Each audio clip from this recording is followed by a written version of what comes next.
Hello and welcome to Scotland at 7 here at Broadcasting Scotland. My name is Brian Liddy and I'm here for you with tonight's news. I'm joined this evening by Professor John Robertson. I'll just go over the coronavirus. Hello, John. Thank you for joining us. Hello. Pleasure. So I'll just go over the latest coronavirus update and then we'll get on to the news.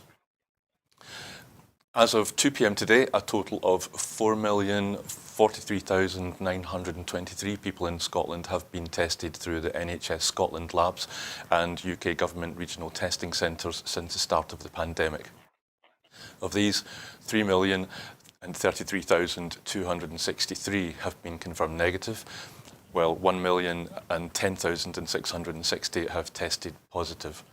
There are 11,360 new cases of COVID-19 confirmed by a test, although not everyone with the virus will display symptoms and not all those with symptoms will be tested.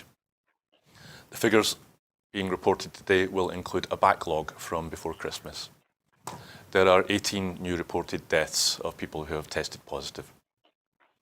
The number of patients in Scotland who have died from complications caused by the coronavirus infection now stands at 9,890. This number only includes those who have died having received a positive test for the virus in the previous 28 days. Of those people who have tested positive, 1,267 were in hospital last night, 43 of whom were in intensive care. As of 8 a.m. this morning, 4,387,192 people had received their first dose of the COVID-19 vaccination. 4,033,635 had received their second dose, and 3,041,961 have received a third dose or booster. The latest UK figures show 149,284 patients who tested positive for COVID-19 have sadly died from their illness, an increase of 334 since yesterday. This number refers to deaths in all settings, not just hospitals. So, John, maybe before we go on to the first story, we've got a couple of minutes. What do you think of these latest figures? Well, I think there's a slight suggestion here that we may be reaching a kind of peak. I've been looking at the 7-day average of infections. Now, it's only a 7-day average, and I know that other people use a longer span than that, but it looks to me as if it's at least flattening in Scotland, at least flattening, and maybe starting to dip a wee bit. So that's optimistic. And the contrasts with England are often illuminating. I was watching Politics Live today, and there was a suggestion made to the SNP representative there that the infection levels were somehow very similar, and that John Swinney had been wrong to claim that our more strict measures had been effective. And I think that was a bit of a kind of red herring there. That there is clear evidence that our measures have been slightly more effective, but maybe more than slightly. The hospitalisation rate in England is about 50% higher than it is in Scotland at the moment.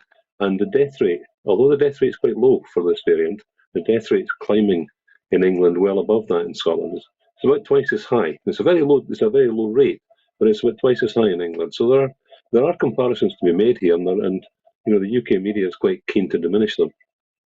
Sure. Thank you for that. And I think, the figures I heard recently were that 1 in 20 people in England have COVID, whereas in Scotland it's 1 in 16.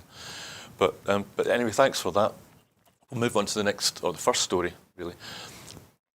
Dozens of protesters and at least 12 police officers have died during the ongoing violence in Kazakhstan, authorities claimed, as peacekeepers from a Russian-led military alliance arrived in the country at the request of the embattled President Kassym-Jomart Tokayev. Forgive me. Witnesses in Almaty, Kazakhstan's largest city, described scenes of chaos on Thursday with government buildings stormed or set on fire and widespread looting. Many of those demonstrating said the protests had started out peaceful earlier in the week and turned violent after a heavy-handed government response. The Interior Ministry said 2,298 people had been arrested during the unrest, while the police spokesperson, Saltanat Azerbek, told state news channel Kabar 24 that dozens of attackers were liquidated There were also reports of about 400 people in hospital. City officials in Almaty said 748 officers from police and the National Guard had been injured and 18 killed, one of whom they claimed had been found beheaded. It was not immediately possible to verify the figures, but video footage showed violent clashes between protesters and authorities in a number of different cities. Many protesters said they had been prompted to come out earlier in the week as a result of long simmering frustrations with the political and economic situation in the country, Bukiva said. However, on Wednesday, the situation turned violent, with some claiming provocateurs had arrived to deliberately cause trouble and others noting that police were almost entirely absent from the city centre. Internet and mobile phone reception was down in most of the country for much of Thursday, with only state television available to most Kazakhs to receive their news about the protest. Wild rumours spread by word of mouth, and it was difficult to verify claims. The Russian deployment was a gamble by the Kremlin that rapid military force could secure its interests in the oil and uranium-producing Central Asian nation by swiftly putting down the worst violence in Kazakhstan's 30 years of independence. The violence was unprecedented in a state ruled firmly since Soviet times by leader Nursultan Nazarbayev, who's 81-year-old, who held on to the reins despite stepping down 3 years ago as president.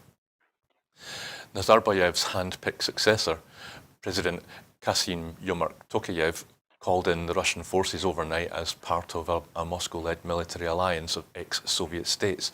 He blamed the unrest on foreign-trained terrorists who he said had seized buildings and weapons. The newly knighted Sir Tony Blair is one of the several well-paid Western advisors to Kazakhstan's former ruler, Nursultan Nazarbayev, and his autocratic regime. Nazarbayev invited Blair to give him strategic advice after Kazakh security forces shot dead 14 people during the country's December 2011 anti-government uprising.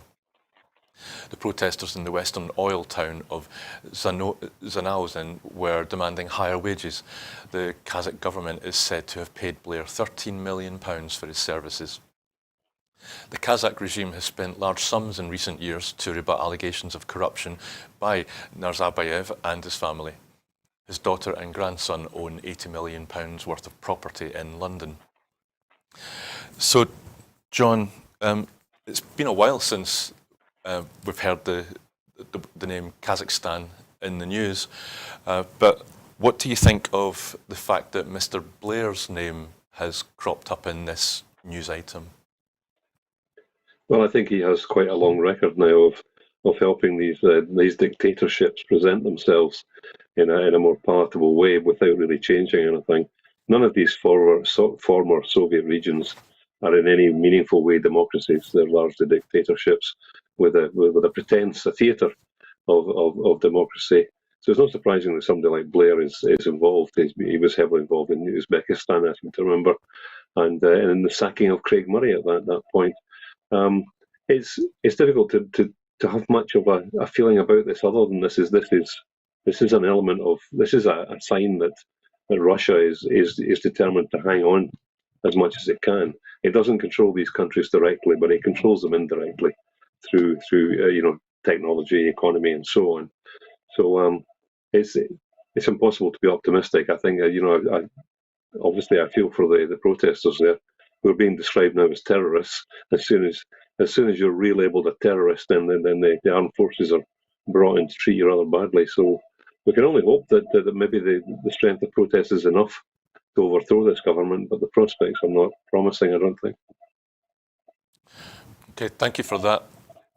I'll move on to the next story then. The number of positive COVID-19 cases in Scotland reported since the start of the pandemic today crossed the 1 million mark, with the cumulative total reaching 1,010,660.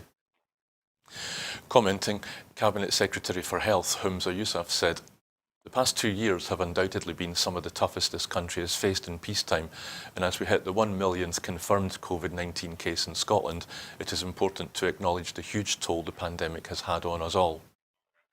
We have been affected by the COVID crisis in some way or another, and my thoughts remain with everyone who's lost a loved one. The immense pressure the virus has also put on our NHS cannot be understated, and I'd like to thank every single person across our health and social care sectors who have worked so hard to look after us. As we continue to navigate our way through the pandemic, all of us can play a part in helping to keep everyone safe, and by getting vaccinated, Mr. Yousaf continued to say.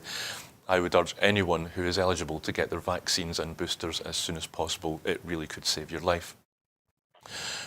So, John, this is quite a sobering figure, isn't it, to go over the one in a country of only 5 million people to have had over 1 million cases now. And of course now, we've got Omicron in the mix as well. What do you think? I mean, especially.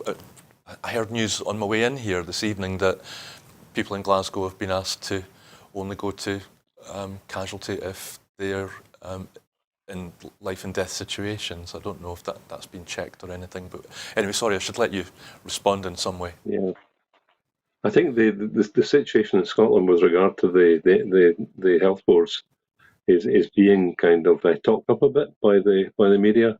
We know for certain that at least 24 health trusts in England have declared an actual crisis. Now they have criteria by which they judge when it's a crisis, rather than a situation where you might be worried about it. There's a specific way of doing that. None of the Scottish health boards have declared a crisis. Several of them have declared that they're concerned, and they have measures in place, and they are occasionally making announcements suggesting that people should think carefully before they just turn up at A&E. But I don't think they're telling people not to turn up. And I think it's very important to make that distinction. The Scottish NHS is under pressure, but the situation in England is far, far worse, thanks to the higher infection rates there and also the lack of resilience in the health service. You remember Boris suggesting that Scotland's health service lacked resilience. The 25% privatised health service in England, the health service largely contaminated by managerialism and by managers who were concerned only with their own incomes, has created a problem there. And that's why we're seeing a real crisis emerging. The Scottish situation is largely a media construct.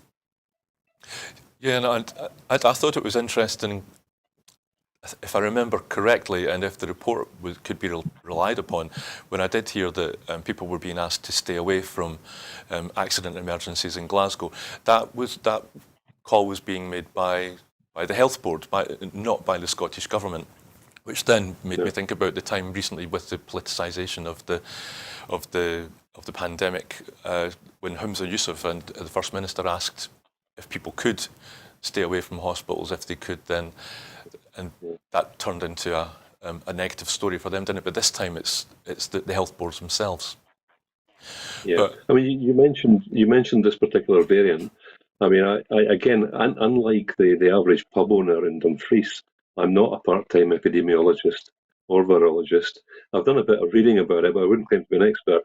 But it does look, judging by statements from the WHO and by other groups, that we are moving away from pandemic to endemic situation here, and that this virus in its emerging forms will become much more closely akin to the flu. And maybe a bit more severe than the flu, I suppose, but we'll start to live with it. And I think we'll emerge from the pandemic stage into the endemic stage and return to something quite close to normality, perhaps with a higher frequency of vaccines, of course, and perhaps, sadly, with a slightly higher rate of death amongst the elderly at certain times in the year. So the million infections isn't the issue. I think we're moving towards a situation where just about everybody is going to be exposed to Omicron. I think just about everybody's going to be exposed to that. So it doesn't really matter anymore in terms of how many. What does matter, I suppose, is that over the last nearly 2 years, the Scottish Government has demonstrably done a better job of protecting the NHS and protecting the vulnerable in care homes. The 1 million is an important figure, but if you look at the ratio, the ratio in Scotland cumulatively over the 2 years nearly now is significantly lower than that in England, and England is actually slightly lower than that in Northern Ireland and Wales. So a coalition of Sinn Féin and DUP seems no more successful than the Conservatives, and the Labour government in Wales seems no more successful. The Scottish government has clearly done a better job. Thanks, John. And yes, let's hope we get to an endemic state sooner rather than later. So I'll move on to the next story. From Friday, people travelling to Scotland from abroad who are fully vaccinated or under the age of 18 will no longer need to take pre-departure COVID tests and will also no longer be required to self-isolate on arrival until they've received a negative result. Travellers in this group will still need to take a test on or before 2 days after arriving in the UK, which can be a lateral flow device rather than a PCR test from Sunday. Anyone who tests positive on their lateral flow test will need to isolate and take a free confirmatory PCR test.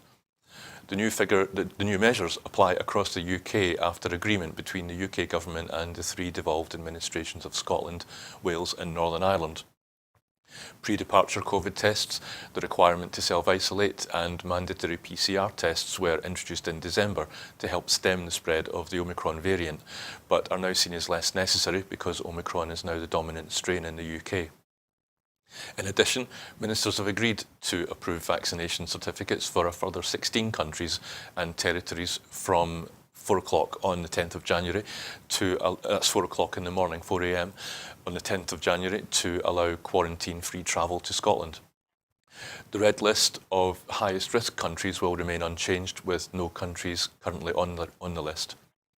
All 4 nations are also discussing what the requirements should be for border travel in the future.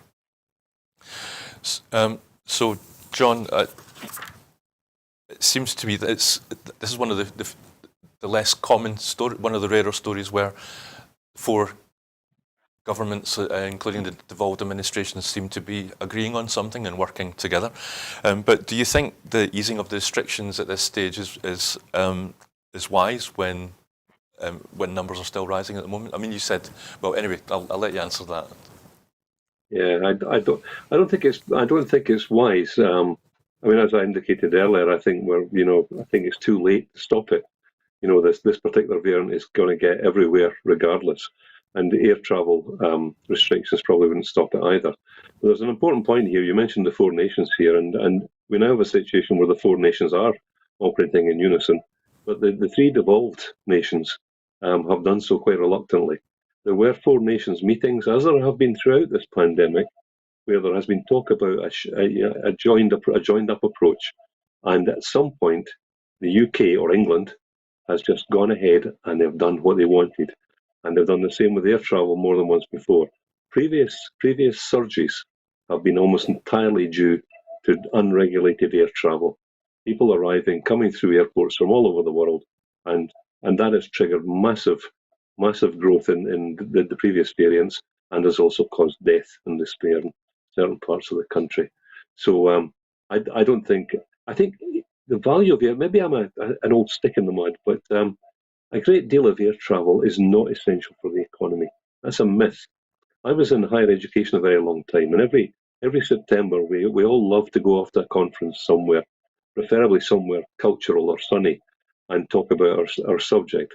It was completely unnecessary even then. It could have been done then with interactive video and so on. And today with Zoom and so on, there is no need for that. And a great deal of business activity doesn't require physical travel. These are perks. A great deal of holiday travel is really unnecessary. And I think we need to think about this, not just in terms of global warming, but in terms of spread of future viruses. We need to look at air travel, and I think the days of mass air travel need to be constrained and turned back a bit. I think I agree with you there, John. In fact, you'll probably know that Broadcasting Scotland continued to broadcast all the way through the pandemic because people like yourself were kind enough to take time and join us, by dialing in. And in fact, to the extent I wonder, once things do loosen up even more, I wonder if it's going to be quite hard to get people like yourself to travel all the way here on a night like tonight, when you could stay safe and warm at home and I can answer that one now.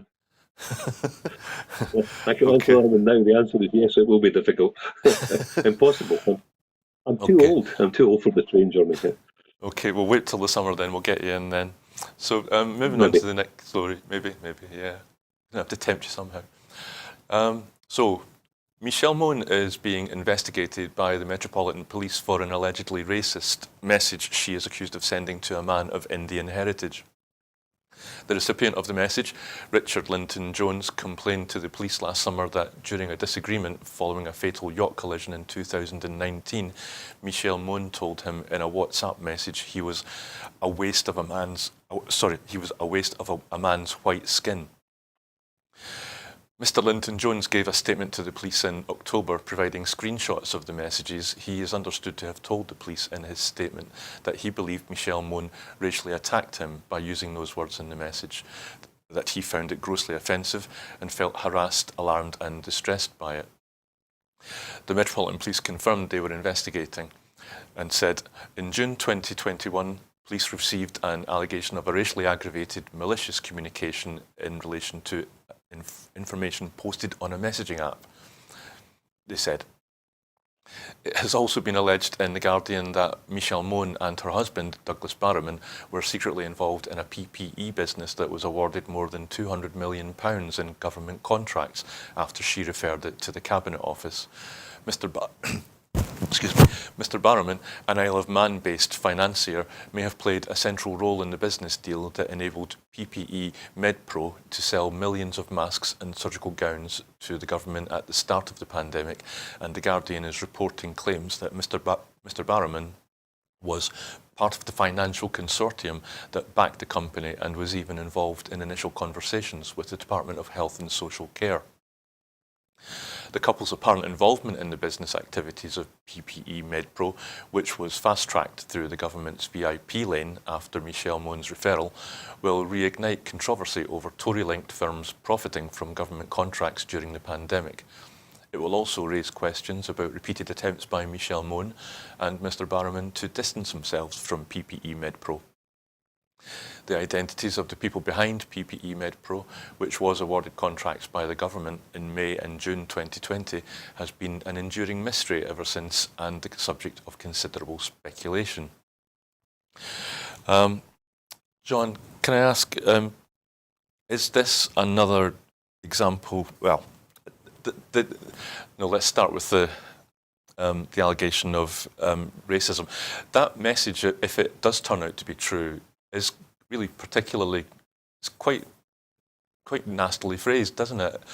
I don't know. There's no question to ask there, really, is there? It's, I suppose we'll just have to wait and see what the outcomes are. So maybe I'll move on to the second aspect in the story, which is the PPE contracts.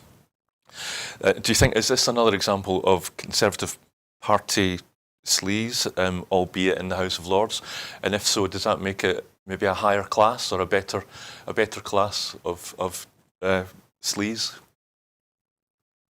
I think that it's another example, as you say, and they keep coming out of the woodwork. With every example that comes out, of course, I think we're less and less surprised that it was pretty much endemic in the party. The Conservative Party has strong connections, obviously, with industry.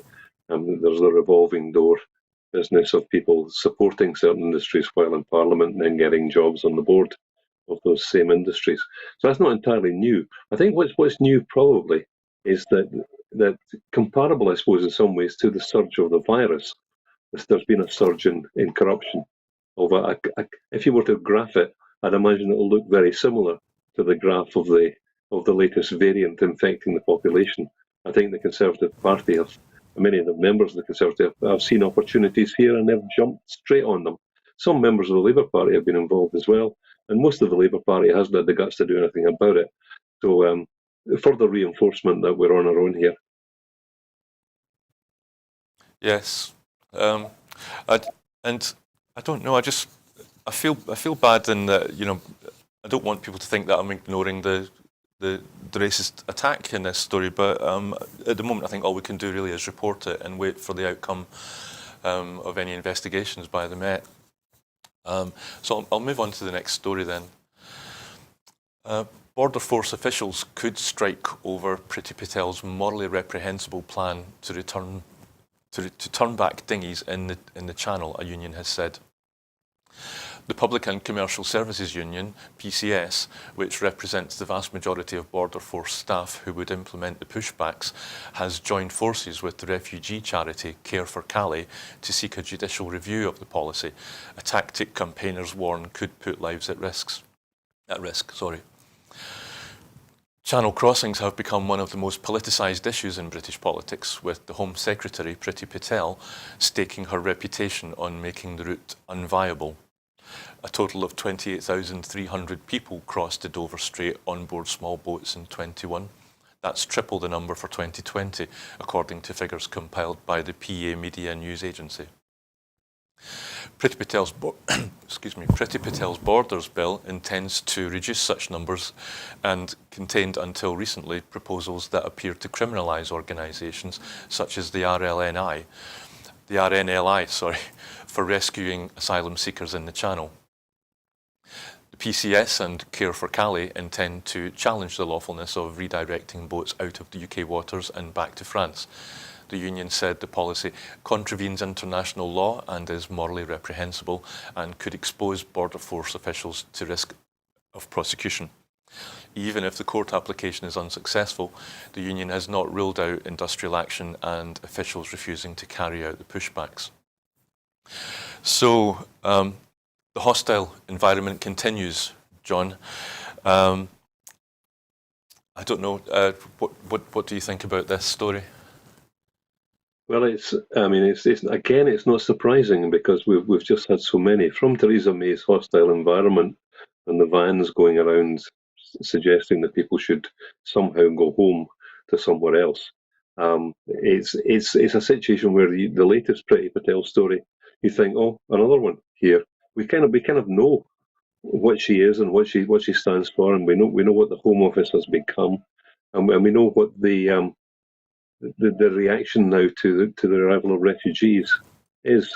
Much has changed. I mean, I think historians will look back on this period, and I say in 100 years' time, historians writing on this will be an extreme period, I suspect, because the Conservative Party won't survive in this mode. As the next election comes close, they will have to move back to the centre ground. They'll have to find a David Cameron type. Maybe they'll invite Anna Soubry back to make them more palatable. So that I think we're living through a really dramatic time, and a bit like the emergence of unfortunate behaviour in Nazi Germany. These things creep up on you step by step. So that the idea of punishing the RNLI, as you mentioned there, if you told somebody that 20 years ago, they would think, my goodness, surely that could never happen here in this mother of democracies. So I just think it's astonishing, but every day it's the same thing, more astonishing. It is incredible. I wonder, do you, like me, take heart maybe in the fact that the people that Priti Patel is asking to carry out these manoeuvres or procedures are actually beginning to say, we're not going to do that. Yeah. We just refuse. And I also kind of took heart that maybe it's one of the few good things to come out of it. But the last time when they are recently, just at Christmas, there, the number of people that are now giving donations to the RNLI has rocketed after they were recently. Sure. Yeah. So it's maybe something. I think you can. I think you can take. Maybe it's naivety. I don't know, but I agree with you that this can't go on forever, because there still is a democracy here. The democracy in the UK has been damaged by the experience of recent years. The level of corruption is up through the roof, but they can't last forever, and they're starting to they are faltering in the opinion polls, and even if it's only this outcome, that the Tories themselves back off from their extremism and return to a more centrist, pragmatic position, closer to maybe where the Labour Party is at the moment, then at least some of the worst of these patterns of behaviour may come to an end, and we may return to something a bit more like a democracy.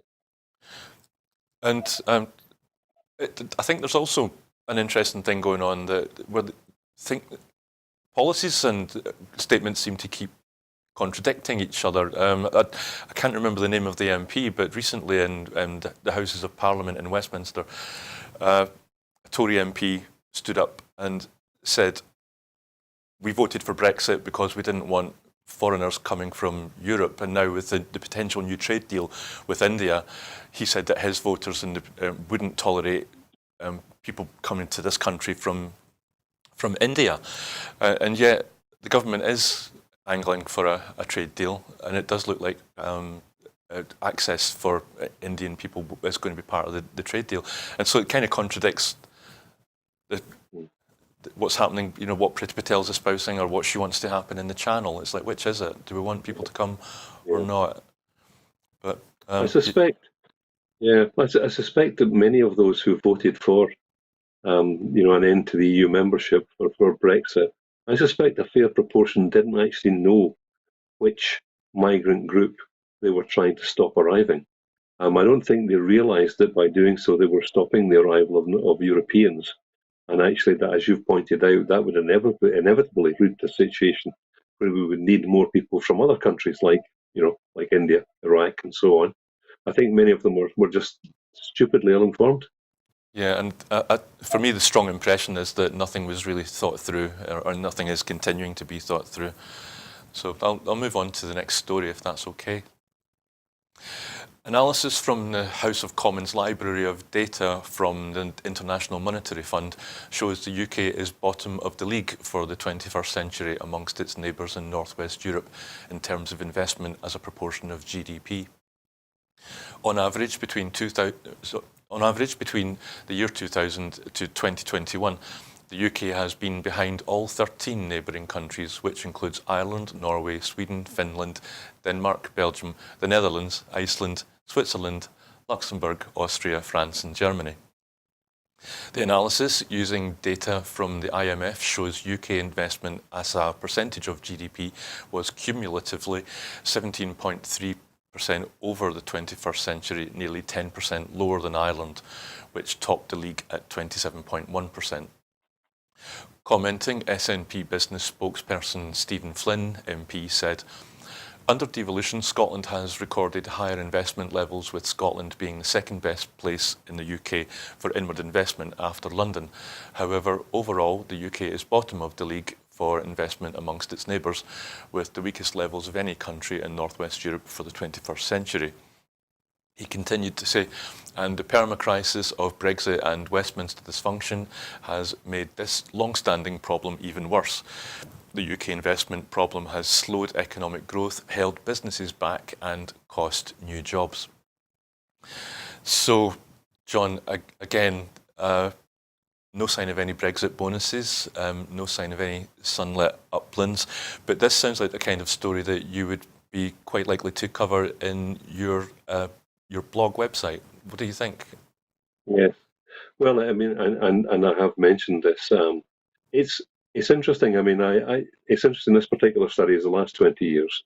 My understanding is that Britain, since World War II, has tended not to invest in its technologies and in its industry as much as other countries, and that's why Germany and Japan, very quickly after almost total devastation in World War II, surged ahead of us economically.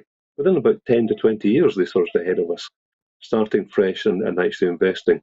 The tendency in the UK, certainly after World War II and maybe before, was for the rich to park their money offshore or to use it to build personal estates of various kinds and not to invest. And then when things went wrong, to blame the trade unions for stubbornness of some kind, when actually it was a lack of investment. I think I read somewhere that under Tony Blair, there was actually less investment in technology and industry than there was under Margaret Thatcher. So it's not just a Conservative thing. It's a very British, small c Conservative thing, the failure to invest, and just becoming worse now.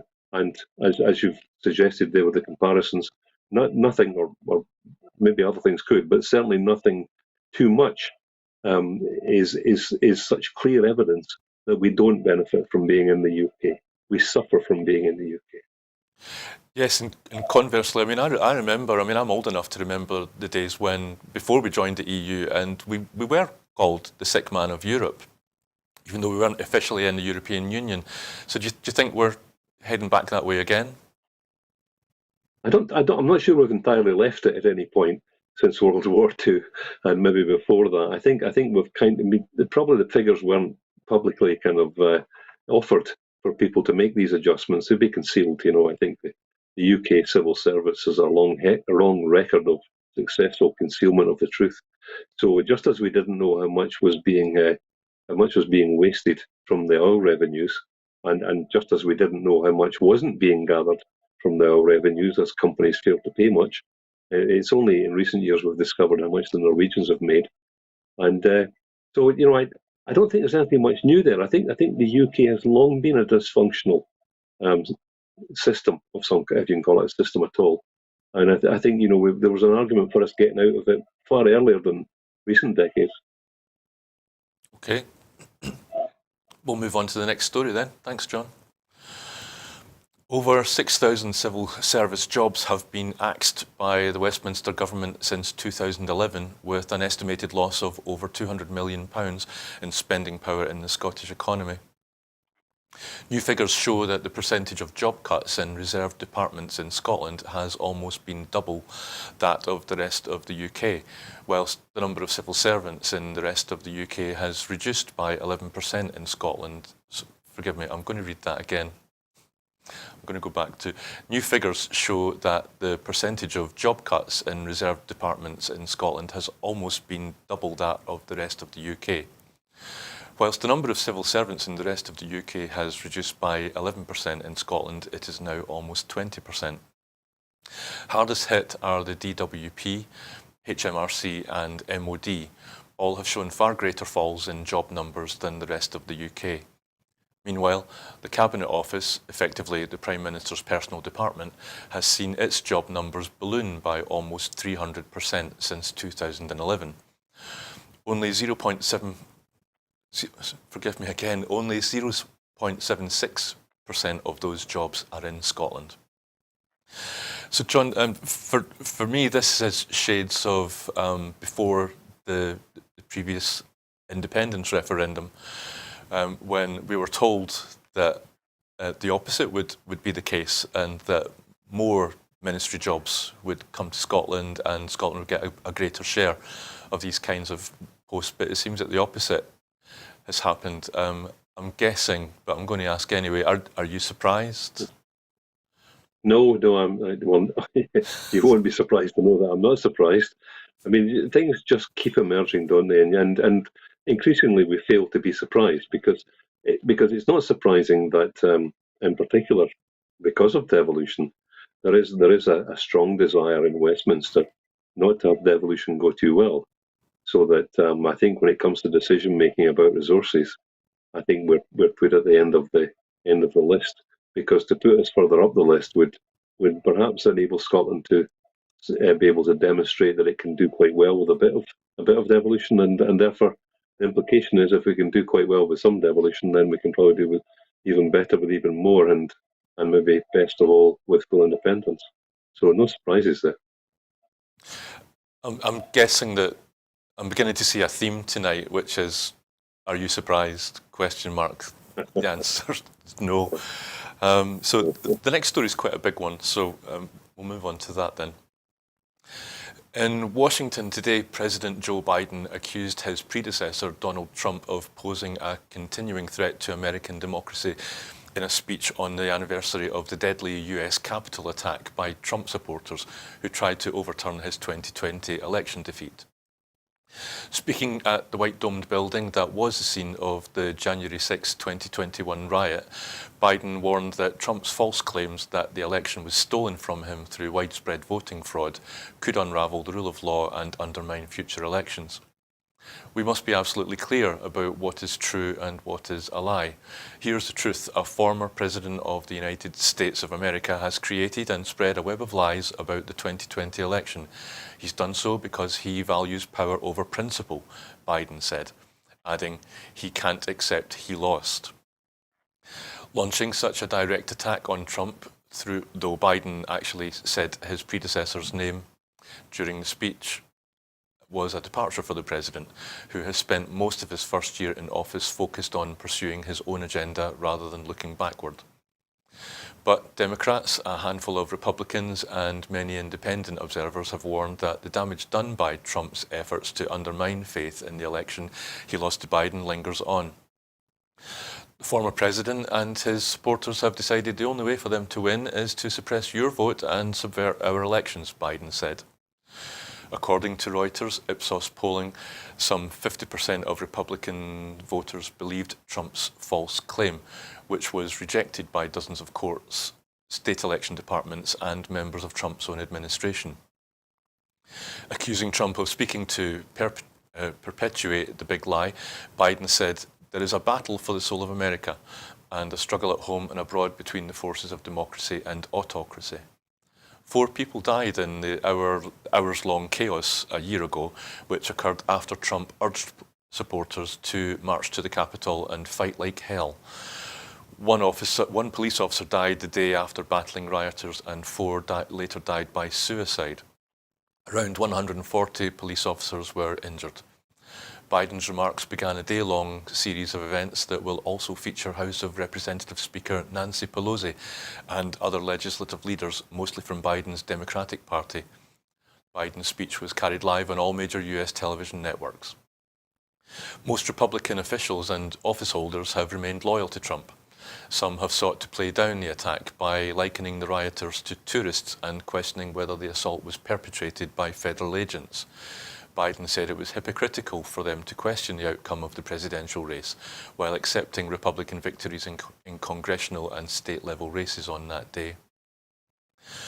Those Republicans who have called for accountability, including Representatives Liz Cheney and Adam Kinzinger, have been shunned by their colleagues. The two are the only Republicans participating in a congressional investigation into the riot that has interviewed more than 300 witnesses so far, including top Trump aides. US prosecutors have brought criminal charges against at least 725 people linked to the riot.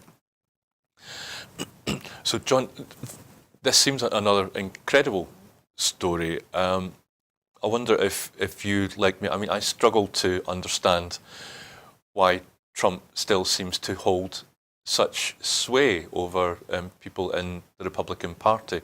Can you explain it or offer any reasons why that might still be the case? It's astonishing. I mean, I wouldn't say I'm surprised anymore because, of course, we've known what was happening here for a few years. America, in the 1930s and 40s, the American the form of democracy was clearly one of the more successful ones in the world. It was a genuine democracy, you could argue, at a time in which the UK form of democracy was really very conservative and limited in a lot of ways, and in which the media were terribly biased against the left. But throughout Europe, fascism was surging. There was much to be admired in American democracy. But from really, I think, certainly the Vietnam War and the deception perpetrated on the American people in an attempt to cover up the tremendous, the mishandling of the Vietnam War, and then through subsequent adventures until we come to this point, where we have a situation where someone like Donald Trump can actually clearly trigger an attack on the Capitol and still not be in jail because of it, and have, as you pointed out, millions of supporters, maybe 70 million supporters. US democracy is in deep trouble, really deep trouble. And anything I've said about Britain pales into insignificance here. I wouldn't argue, I can't imagine any British political leader doing what Trump has done and people turning up at Westminster and taking over. I think we're well short of that. The situation in the US is deeply disturbing, and Biden is not popular even. The opinion polls have Biden down at 20-30%. So there's a possibility Trump may be coming back. Perish the thought. I don't know how much you were able to follow it today. I was able to catch a little bit. I was quite struck by one point where Nancy Pelosi in the Congress, she read out the names of everybody who had died as a result, and asked everybody present to stand up and just pay some respect by a minute's silence. Apparently, there were only two Republican politicians there. There was Liz Cheney and her father were the only two that were there. All the other Republicans were absent, which I thought was telling. And of course, Trump very soon afterwards, he released a statement.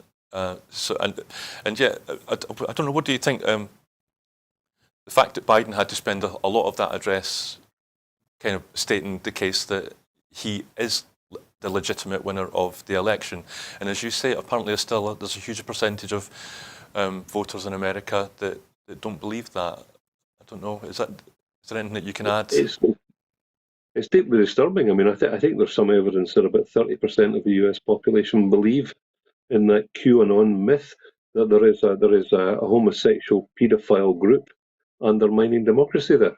I mean, it's like something from another planet. And yet this was, as I pointed out, this was one of the stronger democracies in the world only 60 years ago. Yes, I think it's... we'll continue to cover this, I'm sure. Obviously, it's not going to be the end of this story yet. So, our next story has the SNP has branded leader of the House of Commons, Jacob Rees-Mogg, out of touch with real people and real lives after he doubled down on his refusal to restore hybrid parliamentary proceedings and proxy voting earlier this year.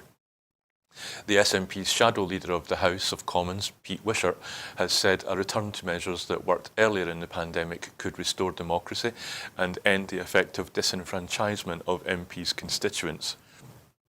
He and the SNP Deputy Westminster Leader, Kirsten Oswald MP, urged Jacob Rees-Mogg at Business Questions today to turn on the hybrid proceedings.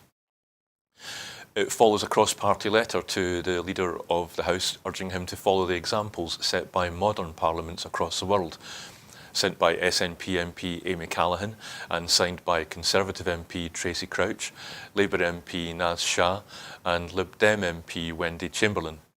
Commenting, Pete Wishart MP said, "Yesterday, the Scottish Parliament met virtually to discuss the Omicron crisis. It gave every chance for members to scrutinise proceedings remotely, whilst providing no risk to MSPs or their staff of exposure to the virus. With practically no social distancing, the House of Commons met yesterday in a potential super spreader event, with no provisions for remote participation or voting, excluding a number of MPs with health issues or who are self-isolating from proceedings, effectively disenfranchising their constituents." So, John, that's a stark contrast between two parliaments there. Holyrood, for quite some time now, has used remote technology so that people can take part, whether they're out in the Outer Hebrides or whether they just can't make it to be there in Holyrood. And you can even, voting is quick and simple in Holyrood also. It's just at the press of a button. Nobody has to get up out of their seats. Whereas again in Westminster, to get the vote, they have to clear the chamber and file into lobbies one side or the other for yes or no. I don't know, I'm just conscious that I'm talking when really tonight's viewers, they'd rather hear what you have to say. What do you think of this? Well, I don't know if that's true, but I do make something of it in the sense that my local MP, a man younger than I am, but still a man in his 60s, caught COVID in the autumn there, probably in the process of travelling between Westminster or in Westminster. And although double jagged, he became very, very unwell, very unwell. And he just, hadn't had the booster, so that may have been a factor. He has just now, in this last week, been obliged to return to Westminster despite that extremely worrying experience that he had, which took him months to recover from, if he is completely recovered even now, so that he can vote, because he cannot vote remotely or virtually or whatever word you want to use there. And it strikes me that what is clear here, I think, is that Rees-Mogg and the Conservative Party are not interested in enhancing democracy. And as you pointed out, the use of a hybrid approach can enhance democracy. There's no doubt about that. Enhance it. They want theatre. They don't want democracy. They want theatre. They want the massed backbenchers behind the Prime Minister braying and shouting abuse at the opposition, because they think that's the context in which they can win and in which they can somehow impress people, perhaps on television, although I'm not sure they're right about that. It's just appalling, really. I mean, Rees-Mogg is, I think, he's been out of touch with the mainstream in society his entire life. Yeah, there's so many images coming to mind. Well, one is of Jacob Rees-Mogg himself. It's the fact that I mean, the technology is there in Westminster, and we do see people beaming in occasionally. So I don't understand why they can't make full use of it in the same way that Holyrood has. But do you remember back in the summer when they wanted MPs to socially distance, but they wouldn't let them zoom in. So you had all the MPs out in a giant line that went all the way out into, was it Parliament Square? And they all socially distanced, snaked towards back into the Houses of Commons so that they could, and it was ridiculous. And I don't know, what can I say? Do you think we'll see that again this summer, or will they take on hybrid properly? Yeah, I mean, I think there's clearly a need for the hybrid approach at the moment.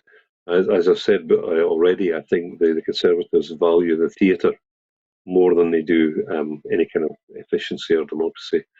Unfortunately, but not unfortunately. I mean, I think we all want to see the end of this pandemic.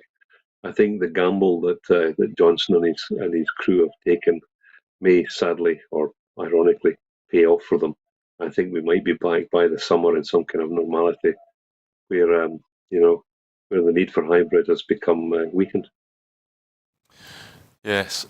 Well, believe it or not, we're finished well on time. So is there anything that, long before time, is there anything that you want to, any points that you wanted to make about previous stories that you didn't get a chance to say? Oh, that's it. No?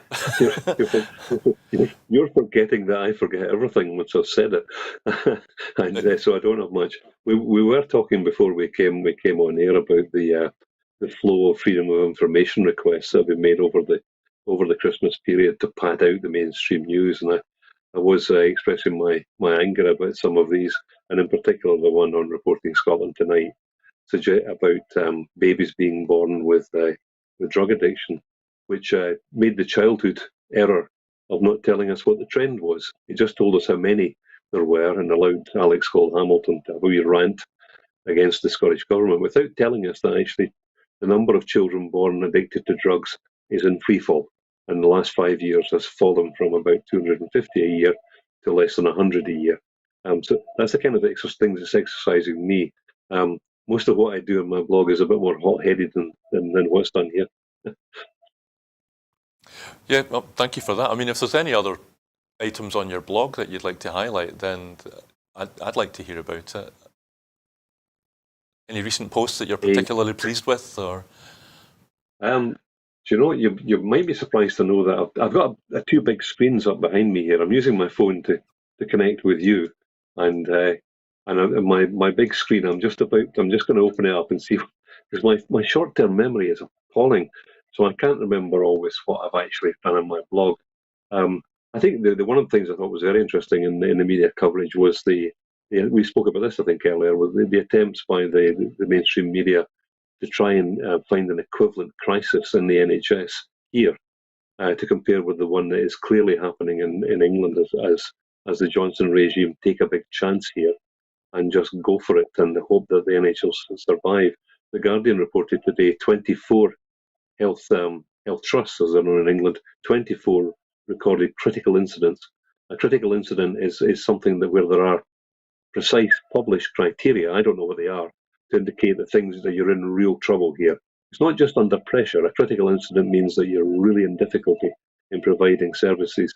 24 trusts. None in Scotland have. None of the health boards in Scotland have declared a critical incident.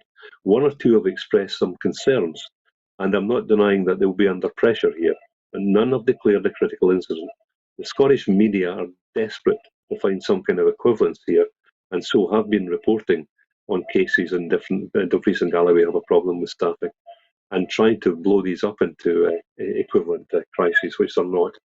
The other thing is the accident emergency figures. I've had a long-running exchange with Reporting Scotland, sometimes with actual journalists, about what they choose to report, and you'll probably not be surprised to know that if A&E waiting times are at a lower level than the previous month. They certainly like to make a big fuss about that.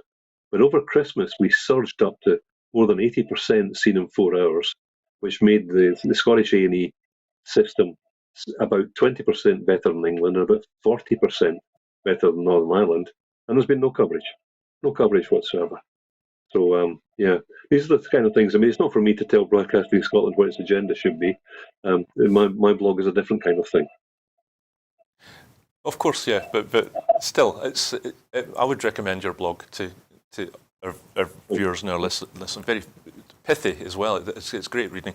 But what you mentioned, I mean, we do still have a couple of minutes to go. So, have you been following the online spat between? It follows the virtual meeting of the Holyrood Parliament yesterday, and the fact that the Scottish Government, they're easing restrictions now. Scottish Conservatives are saying we've been calling for this for weeks and weeks and weeks, and now that the Scottish Government has eased restrictions here in Scotland, the Conservatives have called that a U-turn by the Scottish Government. That's a regular occurrence, isn't it? The UK government never makes a U-turn, never follows Scotland, even though it has made a U-turn or followed Scotland decision-making. But if the Scottish government, on the basis of evidence, and when the evidence changes, I change my mind. Any intelligent person would.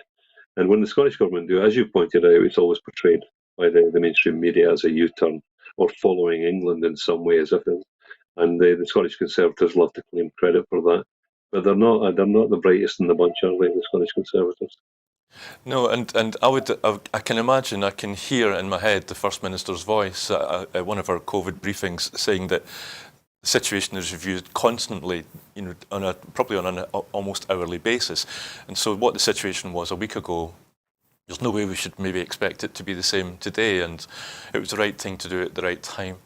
But and the precautionary principle, that there is a pattern here. The Scottish Government has reacted more slowly, and the Tories like to jump on that as if it's a failure.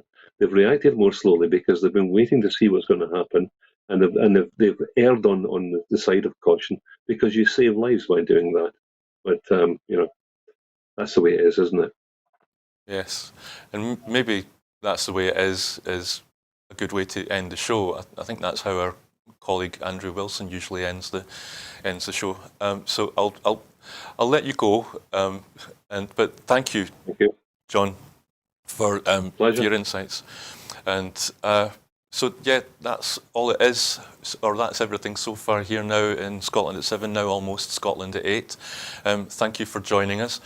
If you probably know that it's now time for me to do the usual request for support on our crowdfunder. If you like what we do and if you would like to see more of what we do, then please visit the website address below. And if you do already subscribe, then we thank you. We're grateful. But if you're not a subscriber, then we would really appreciate any help that you can give us. If money's an issue, then there are other ways to help. We could do with more hands on deck here, and so if you go to our website, then you can also sign up and become a volunteer. It'd be good to see you. So that's the end tonight for Scotland at 7. Thank you, John, for joining us, and we'll see you again. Thank you. Good night. Thank you. Bye. Bye.